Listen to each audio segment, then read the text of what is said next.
I feel like I may be repeating myself, but in opening Carnival on Monday evening, after the end of the Easter holidays, I feel it's still imperative to stress a couple of points to the general public of St. Martin, especially to the parents. As Minister of Education and Youth, there is still school, and I would like to remind parents that your first responsibility is to make sure that your children make the most of their education. And I got a call early Tuesday morning at 7 o'clock saying, Minister, are you sure there's school this morning? The buses are running empty. And I was like, I really hope every child didn't go to the jump up. And school is back on. School is still on for this week. And I'm asking parents, especially during this time, this is the last term, some are in their last preparations before exams, make sure that you stress the importance of your children attending school. There were quite some young people in the village last night. I must say it is one of the events that is supported. It's a teen show as well. And this is something we will have to address in the planning and preparation, I believe, for the following years. Government has not really been involved in that. But I believe this year we've made great strides in sitting together with the Carnival Development Foundation, with the other stakeholders, and I think in the years to come, schedules will be a little more in sync with our schools, vacations, etc., whereby the youth will be able to enjoy the activities planned for them without running the risk of messing up their school and education. So to all the parents out there, yes, it is a time for fun and fetting, but everything in its time, everything in its place, and you as parents must execute your parental responsibilities to make sure your children are safe, to make sure that they are well taken care of, and if they are out, that they are supervised. I did notice also, again, a very big turnout with the youngsters at the jump-ups. I know that although there are laws in place that regulate these things, the manpower isn't there, and therefore we are a bit reluctant to really put that out there. But I am thinking that the more parents that know, the more vigilant they will be, and the more discipline they will exercise in disciplining their children. Actually, the law states that children under 15 should not be in openbare danspartijen, which includes jump-ups. So actually it's not allowed, and I think if more parents are aware of this, of course we know there are not enough police on the road to pick up every child under 15 or to go and question each one, but as a parent you now have to take the decision to keep your children out of activities not intended for them. I can remember being a youngster and standing on the sidelines, and when a certain time reached, you had to go because you had school the next morning. And so we as parents have to understand that we might have to miss a fete or two if we have young children. That's just the reality of it, and everything in its time and place. Live today, have fun today, and live tomorrow to experience it when you are ready. Also, the awareness of drugs and alcohol during this time. Some may feel it doesn't have an effect, awareness programs don't have an effect, but I believe information is power, and so therefore I implore parents to be aware of the different types of drugs and drinks that your children are imbibing in. As adults, look at the examples we are setting for our children. Yes, this is a time for fun and fetting, but really can we expect children do what they see and not necessarily what you say? So, I mean, that's not something new. We all were children once, and experimenting is like a part of growing up. So I would like to implore all booth holders to maintain the rules and regulations in not selling alcohol to underaged. Youngsters require an ID to be able to do so. I'm asking adults, do not facilitate the young people by buying it for them. Their brains are still growing and developing, and alcohol and drugs are known to have a negative effect on their development. So I am asking, in the interest of our young people, that we all as a community remain vigilant, and that parents, of course, take that first responsibility. I'd like to also say congratulations to the winners of last night, the teen and senior carnival queens. I must say this morning, I was unable to stay for the ending, but I did see most of the show, I think 90% up until the evening wear segment.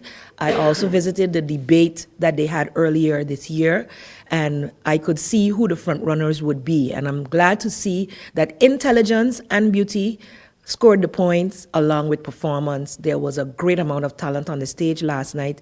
And as government, I'm very proud to say that we continue to grow in this area, and as we continue to promote these types of positive acts, and a lot of the messages sent out last night were very positive ones, that they be resounding in our minds, hearts, and lives for the rest of the year as well. So congratulations to Ms. Shanice Powell and Ms. Shakaina Pompier Arundel for taking the crowns and many of the sachets last night. All of you young ladies last night did an excellent job. Congratulations. You are winners for having stepped on that stage. It takes lots of courage, discipline, determination, and I know lots and lots of hard work and a great team. And this teaches you about how you're going to move forward in life, that you do need a great team and great preparation in order to succeed. So much success in that, and much success in the weeks to come as we go on and have a safe and happy carnival. I cannot stop on the topic of carnival without mentioning again that this is not the time to be settling old beefs. I've heard many of in the truancy officers and inspectorate in dealing with certain cases that they've been called to the schools to deal with. Students have blatantly said in front of their own parents, which is quite alarming to me, as well as school management and the inspectorate, oh, that's all right, you can suspend me today, but I'll deal with it in carnival. So this is the mentality I believe that we have to strive to change. This is not the place, not the time. This is something that is promoted to the world. Is this the story that we want to be spread about St. Martin, that it's a place of lawlessness? No, I don't think so. I think it's a minority of people who look to do these types of things, and they can mar the beauty, they can mar the market value of Carnival as one of our main cultural festivals for this year, for the entire fiscal year, and can serve as a damper on the entire festivities. So I implore you to find other ways to settle your disputes. Words help. They do. Use your words is something I've always said as a teacher. Sit down and discuss the problem. You can usually find a solution. And if worse come to worse, just stay out of each other's way. That's the best way for us to maintain peace on this island. And so as adults, I hope that we are modeling that same behavior for our young people. We do know that alcohol takes away some of our inhibitions and control. So while enjoying, do enjoy it responsibly.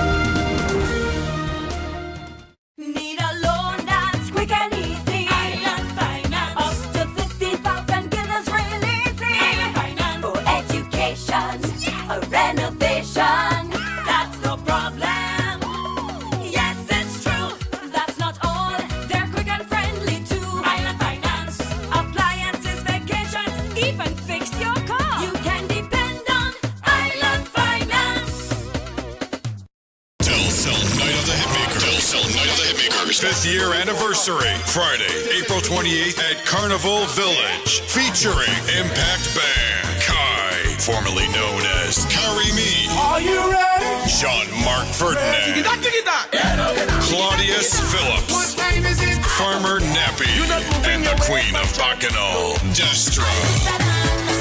Tickets in advance $30, $40 on the day of the show. Ticket outlets, Van Dorp, Adolphus Office Supply, and Domino's Pizza. Partners, Telcel, Heineken, Johnny Walker, Accessible Ventures, Delta Petroleum, Genesis Music Group, SOS Radio. This is an extra tight entertainment production. Just say I. GEBE has been faithfully serving the communities of St. Martin, powering your home and our economy. Come rain or shine, our qualified team of professionals are working hard 24 hours a day to provide you and your family with safe, reliable electricity and water. We use the latest technologies and test our products daily to maintain the highest international standards. Our friendly staff is always there to assist you, whether in person, over the phone, or online. We are committed to constantly improving our products and services, making them more efficient, effective, and environmentally friendly to serve you better today and our next generation of clients tomorrow.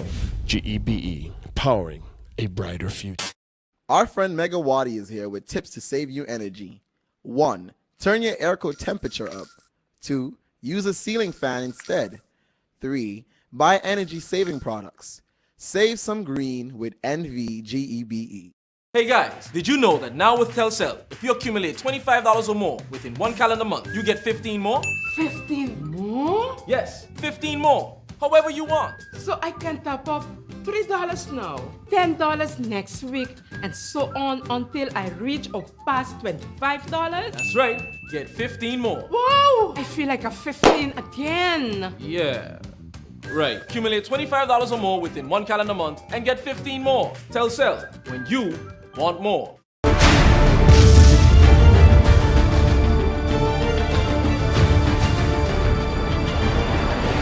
the 2017 Rock Promotions Calypso War.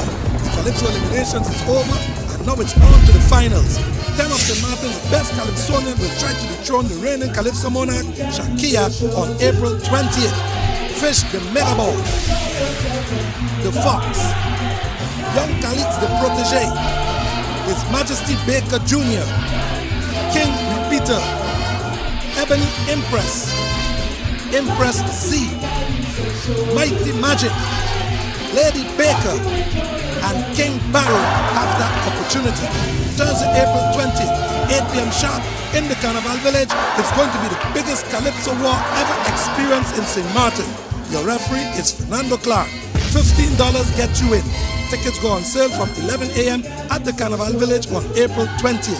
The 2017 Nagico Calypso Finals is sponsored by Nagico, UTS Chippy, Winair, Satex Agencies, A Stitch at a Time, and SOS Radio. The 2017 Calypso War is a Raw Promotions production.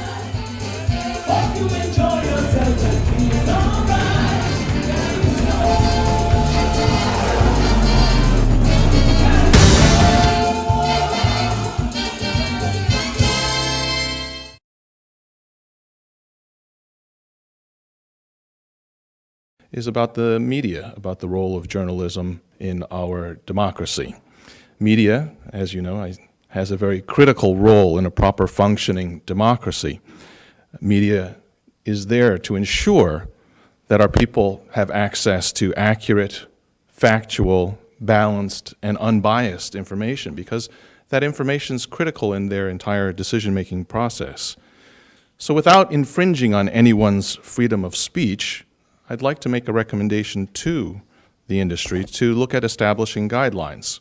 So for example, if you look at the Netherlands Press Council internally has established their own guidelines. And there's some points in here that I think are worth mentioning. And they've adopted these from international standards and made them their own.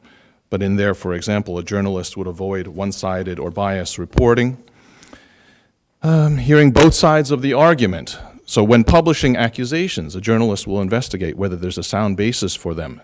If reasonably possible, the journalist will hear who are disqualified as a result of a publication, even if their role is marginal. The accused will have ample opportunity to respond to the accusations, preferably in the same publication without being subject to any unreasonable time pressure.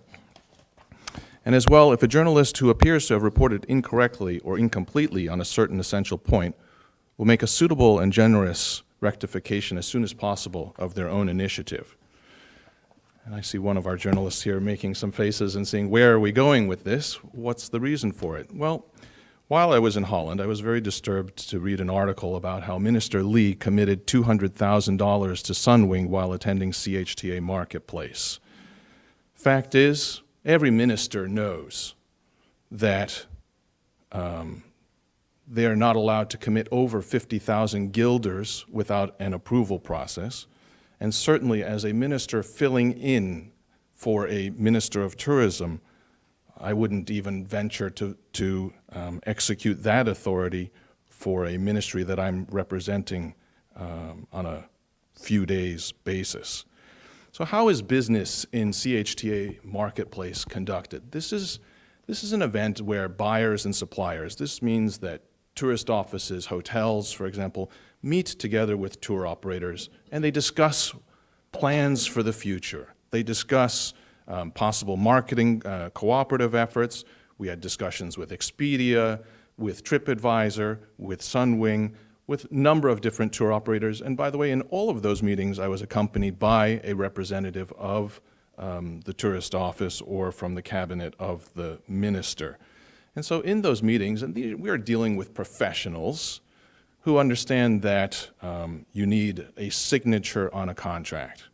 And so this article ran despite the fact that there's not one email from myself to Sunwing, there's not one signed contract, there's nothing that would indicate that any sort of a commitment has been made to Sunwing. Was I supportive of marketing support for Sunwing? Of course. Sunwing brings direct flights from Canada. They bring passengers into St. Martin. As a matter of fact, IATA would estimate the financial contribution per flight is about $13 million in direct and indirect spending. So would spending money to support direct air access and charter flights into our destination be something that, in principle, I would support? Of course. Were there discussions about media? Also, for example, you know, many of the tour operator companies, the way they function is they have their in-house media. They'll develop media campaigns that will include sending out emails to their database. In my opinion, those are things that, while they may have a value, when you put a dollar value to it, it doesn't cost them anything. So in the discussions, for example, was if you're going to spend or ask for marketing contributions, which they were also going to match, that fund would be spent, that money would be spent on hard advertising. So in other words, in newspapers, online, something that generated real exposure for the destination and not in-house marketing activities. So were there discussions about what a future plan would look like? Sure. Were there discussions about the frustrations of dealing with St. Martin and how money approvals always took so long and how money was always received late and means that the money was spent inefficiently? Sure. How would we spend that money more effectively? How would we make sure that St. Martin is getting the bang for its buck that it deserves? Sure. That's the job of a minister, is to go there and try and negotiate terms that are in the best interests of the country. But to say that I committed the country knowing full well what the authorities are vested in me and what the understanding was in terms of my visit to the Bahamas, I find that the article is exactly biased and unbalanced. As a matter of fact, I have an email from one of the representatives from Sunwing who saw the article, and I will quote, "I'm writing you in regards to the article that was published in the SMN News.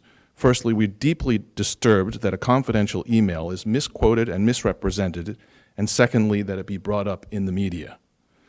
Goes on to say, we understood that you would be supportive of our request if it met the criteria of the tourist office. So always with the understanding that whatever discussions took place there would go back to the tourist office, be converted into a proposal and into a contract that would eventually need to be formalized. We did not believe that it would be your purview to approve funding for us on the spot. So I don't know how much more I can do to counteract, and it's a simple communications to say, you know, look, what is your side of this story? Would have yielded a much more balanced report. And I find that this is unfair.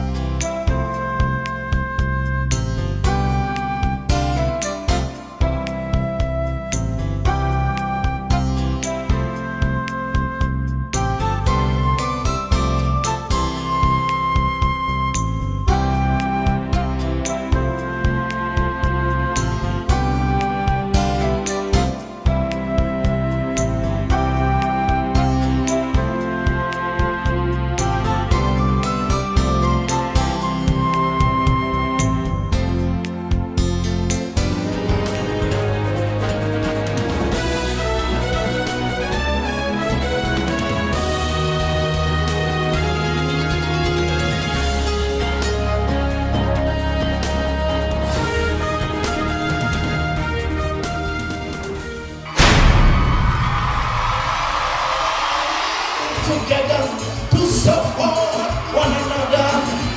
A pattern of thought emerges that's very awesome.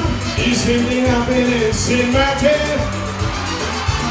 I'm feeling it through your face, okay. Calypso have to live on. Whatever is created, their own mental disarray. I can see that it's a lesson. The abuse of women here in this country. Because that I was women, we will put on the food, and the cheese and having divorce. They don't want to live while they making money, plenty money for my country and all of its people. They say that I'm really matter and this every day. The country need our overhaul. Hey guys, did you know that now with Telcel, if you accumulate $25 or more within one calendar month, you get 15 more? 15 more? Yes, 15 more. However you want. So I can top up $3 now, $10 next week, and so on until I reach or pass $25? That's right. Get 15 more. Wow! I feel like a 15 again. Yeah. Right. Accumulate $25 or more within one calendar month and get 15 more. Telcel, when you want more. People all across St. Martin are switching to a more rewarding experience. The WIB MasterCard Fun Miles credit card, better known as My Card. Earn 1 Fun Mile for every $2 spent, even abroad and online. This will quickly get you a ton of Fun Miles to redeem for travel, shopping, food, fuel, and much more. But there's more to My Card. Worldwide acceptance, an EMV chip for extra security, and 250 free Fun Miles with first use. Switch to My Card today at WIB. Within your reach.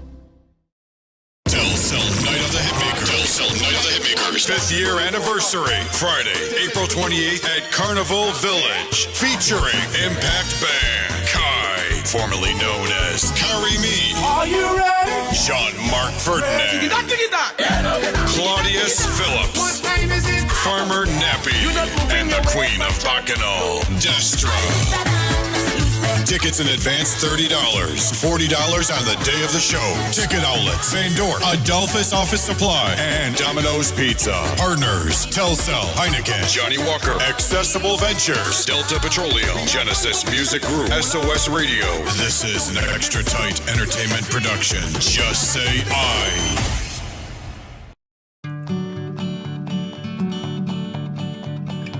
It's been said that behind every door, possibility awaits.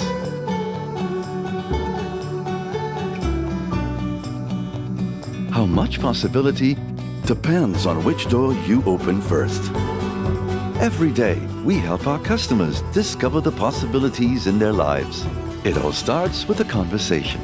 Scotiabank. Discover what's possible.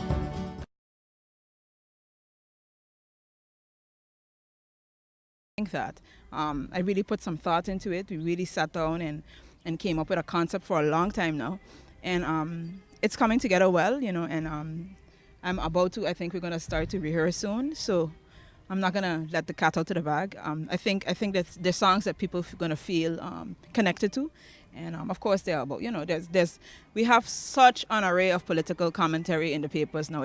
This is a wonderful time for Calypsonians. With all the controversies going on with government, we have so much content. And so, yes, of course, I've been taking note and listening, of course, to the Calypsonians. And I think my songs really are going to resonate with the people that are there. So I'm not in any way, you know, thinking that my reign is in any way in jeopardy. And if it is, there's always next year. But, okay. Yeah. So you're going to do away with the prick? Definitely, of course. I'm going to maybe... you know, listen, when I had, interestingly enough, I had a discussion with Kevin Super from Blazer 101, and he said a lady actually came in and said, you know, she was very distraught about the song. She was talking on my behalf and what the radio station going to say. I actually thought that people didn't have a problem with it, because when I was there for the show, I saw the reaction. So I thought, okay, people don't feel no way about it. Some people said it was misogynistic, sexist, homophobic, and those type of things. Of course, I felt that way, but in retrospect, I know it's Calypso. I understand. I was expecting it. Actually, was expecting it from more Calypsonians. So I don't know if they're saving the juicy stuff for the night, which is also great. Because I'm last, so I could always do something. So, and also then I can't get the commentary, of course. But I think this is wonderful. Really, this is what I think this is what the sponsors have been asking for. And I think we really brought it. And I see that the level of Calypso is really coming up, and we're getting more and more people a part of it. I mean, it's really, I think it's testament to the sustainability of Calypso. So I think the sponsors need to come up. You mentioned something very interesting, though. We had 2 new ladies this year, Ebony Impress and Lady Righteous. Unfortunately, Lady Righteous didn't make it to the finals. You seen ladies now having more impact in Calypso and St. Martin than ever before? Yeah, I definitely think I have something to do. I think Z has something to do with that. Sorry for the noise. I think Tiffany has something to do with that. All of us were there 1 year together, battling the boys all by ourselves. And we would have never thought that, 2016 and 2017 would have seen a revitalization of females in Calypso. We hadn't had any since Calypso Barbara and what's her name, Lady Shah. We hadn't had any strong women, and we're all singers, and I think that really gives us an edge. And I think we're developing our stories, and I only can see that we're growing and getting better and really going to become real viable threats for males in Calypso. And it really, at the end of the day, it's really not about males and females. It's about who brings the best story across and who sings the best message, who has the best melody. At the end of the day, that's what it is, and I want us all to be content with whatever the decision is the judges make. They're human beings. And at the end of the day, they're going to make their decision, and I'm happy with whatever.